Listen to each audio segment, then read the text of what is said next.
Salut, on recommence cette vidéo là, on va faire un petit peu de pub pour une chaîne, hein, je le fais régulièrement, vous le savez si vous me suivez depuis longtemps. Donc habituellement ce sont des chaînes avec pas beaucoup d'abonnés, tu vois, ils sont là pour se faire connaître, etc. Et lui il a 70 000 abonnés, et vous ne le connaissez pas forcément. C'était une chaîne exclusivement en arabe. Il a décidé de maintenant passer en français parce qu'il vit en plus en France. Il y a beaucoup de gens du Maghreb qui nous suivent. Moi-même, je suis d'origine algérienne, donc ça me fait plaisir. D'ailleurs, dédicace à vous. C'est toujours intéressant de pouvoir partager parce que lui, il a un vécu, il a des connaissances, etc. Et que ça vient de là-bas. Et c'est intéressant de ramener ça aussi parce qu'on pense toujours aux États-Unis, machin, etc. Mais voilà. Donc je trouve ça intéressant. Donc il fera des vidéos en français pour partager voilà, ses passions, ses connaissances, etc. Et donc si ça te plaît, tu iras t'abonner. Pour l'instant, je laisse la parole. Hey, salut toi, j'espère que tu vas bien. Je me présente, je m'appelle Younes Essoussi, je suis âgé de 21 ans, j'habite à Brest. J'ai commencé mes vidéos sur YouTube, ça fait 11 mois et là, je viens de passer ma chaîne en français. Donc si tu veux rejoindre notre famille, si tu veux atteindre tes buts, si tu veux de la motivation, de l'humour, tout ce que tu veux, tu dois juste cliquer ici. On se retrouvera là-bas frérot. Ciao, ciao.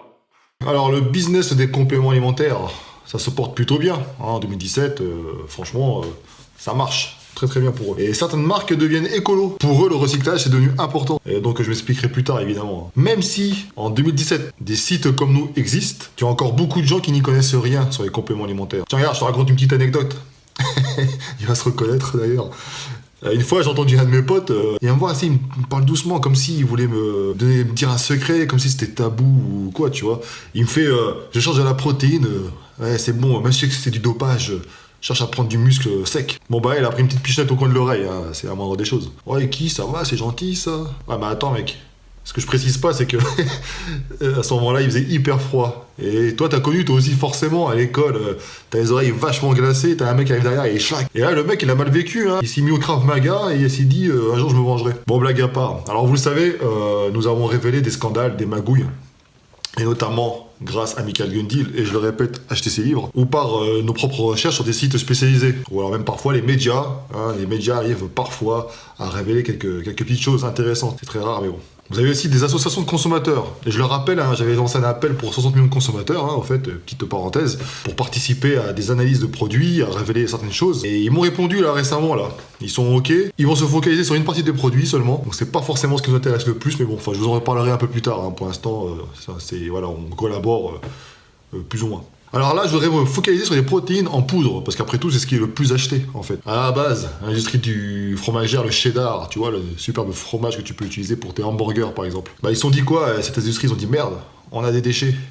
C'est dommage, genre, tout ce qu'on jette, on pourrait peut-être l'utiliser. Comment on pourrait transformer ça en argent? Eh ben allez, on va aller filer aux adeptes de la fonte, ils recherchent de la protéine, et ben voilà, la protéine. Voilà, c'est vraiment résumé, mais c'est un petit peu comme ça que c'est arrivé en fait. Et hop, tu fais une protéine en poudre à partir de ce que les industries ne veulent plus en fait. Tu vois, ça, c'est le recyclage. Alors après, on va te parler de différents types de protéines, par différents types de filtration. Et bon, je le dis, je le répète, hein, à la base, du caca, si tu le filtres autant que tu veux, hein, ça restera de la merde. Hein. On vous a également parlé du blanchiment de la whey. On connaissait pas ça, c'est quelqu'un qui nous a appris ça, avec du peroxyde, hein, tu vois, donc c'est pour ça qu'il conseille d'ailleurs, tant qu'à faire, acheter des protéines où vous n'êtes pas trop sûr du truc, à base de fromagère, parce que c'est 90% des protéines qui sont vendues, hein, que vous consommez, hein, donc, et que je consomme aussi. Donc elles sont pas chères, et puis elles sont vendues par les plus grandes marques, et puis voilà quoi. Quoique des fois elles sont chères, et elles sont vendues par les mêmes marques, et attends, on se fait vraiment carotte. Hein. Et Gundil vous conseillez de la prot chocolat. Comme ça au moins vous avez peu de risques qu'elle ait été blanchie, puisque de toute façon...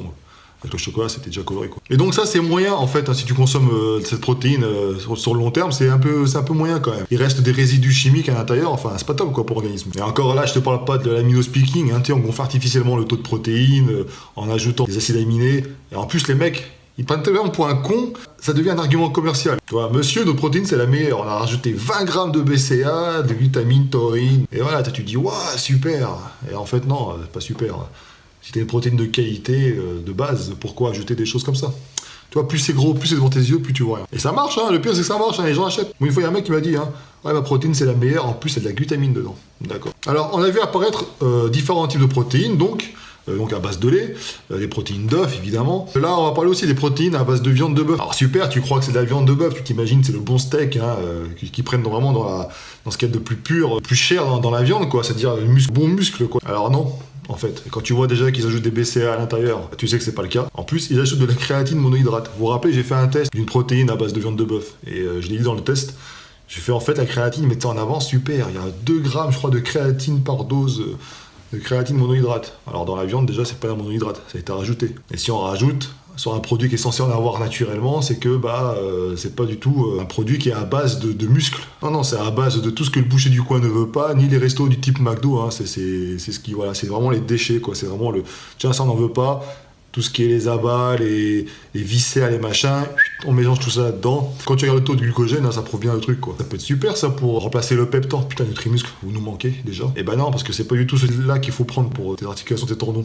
Dommage. Et puis là, maintenant, on va parler aussi de la protéine de poulet. Alors là, c'était pareil, Gundy nous avait parlé de ça, c'était drôle, parce que tu regardes les ingrédients, pareil, il y a toujours un petit peu d'ajout, hein, donc voilà, donc déjà, tu sais que c'est de la merde. En fait, Gundy, par exemple, disait que les fournisseurs, ils se cachent même pas, les fournisseurs. Les fournisseurs sont là, ils sont dit, voilà, sur le site, on a dit bien que c'est un produit low cost, c'est à base de tout ce que les bouchers ne veulent pas. La viande d'aile, tout est mélangé, on te mixe tout ça, et puis voilà, quoi. Alors, je vais t'ajouter des acides aminés, et puis un beau packaging, et je te vends ça à prix d'or. Pourquoi je disais que certaines marques nous prennent pour des poubelles, en gros, ils nous prennent pour recycler leurs déchets, parce que justement, voilà, ce qu'ils font, c'est que on se rend compte qu'on est là juste pour écouler vraiment un maximum de matières premières qu'ont à disposition les industries.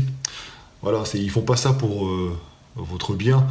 Et ils ont pas dit, tiens, allez, ils veulent la protéine de qualité, on va faire ça à base de viande, ok, mais avec les parties les plus nobles de... Non, du tout, c'est vraiment les déchets. C'est vraiment, tu vois, t'as les boucheries, t'as les restaurants, machin, et puis nous c'est à la fin, quoi. Au même niveau que je crois que les animaux, etc. Donc, tu vois. Donc, dans un premier temps, je m'adresse surtout aux débutants. Essayez pas d'acheter des compléments, etc. Au début... Franchement, déjà mise sur une diète avec des produits de qualité. Hein. Mais vaut justement acheter des produits de qualité que s'acheter des pots qui te coûtent la peau des fesses et dont t'es pas sûr ce qu'il y a à l'intérieur, quoi. Ensuite, en fonction du budget, il faut faire le choix en limitant la casse. On n'est jamais sûr de rien, sachez-le. Le prix n'indique pas forcément une qualité énorme. Comme aussi un produit à bas coût, c'est pareil. Hein. C'est pas parce que c'est à bas coût que c'est un produit de merde. Il y a tellement de stratégies marketing, etc. qu'on ne maîtrise pas que voilà. Ça doit compléter votre alimentation. Et ça doit être pratique, c'est tout. Après, si vous avez vraiment le budget, on l'a dit dans la présente vidéo hein, sur Nutrimuscle, c'est donc en fait, il faut peut-être préférer les petites marques qui justement utilisent des produits de matières premières de qualité et qui sont avant tout des pratiquants de musculation et qui savent voilà, ce qu'on souhaite, etc. Par contre, il faut mettre le prix. Hein, c'est sûr que ça coûte cher. Si vous prenez des whey laitières bio, etc., dans des naturés, forcément, tu vas payer un peu plus cher. Alors, il y a des marques de qualité, encore une fois, dans les commentaires, vous pouvez les mettre. D'ailleurs, je me dis, attends, les protéines laitières à base de viande. On va parler d'insectes aussi. J'ose même pas imaginer ce que ça va être pour la suite. On a les protéines véganes aussi. Et pareil, hein, tout ce qui est protéines véganes, etc., la plupart des marques, ils sont pas chier. Hein. Vous croyez que c'est quoi à l'intérieur? Donc voilà, vous voilà prévenus. Attention, soyez curieux, parlez entre vous, participez aux commentaires, visitez des sites qui en parlent. Et puis voilà, ensuite, vous saurez.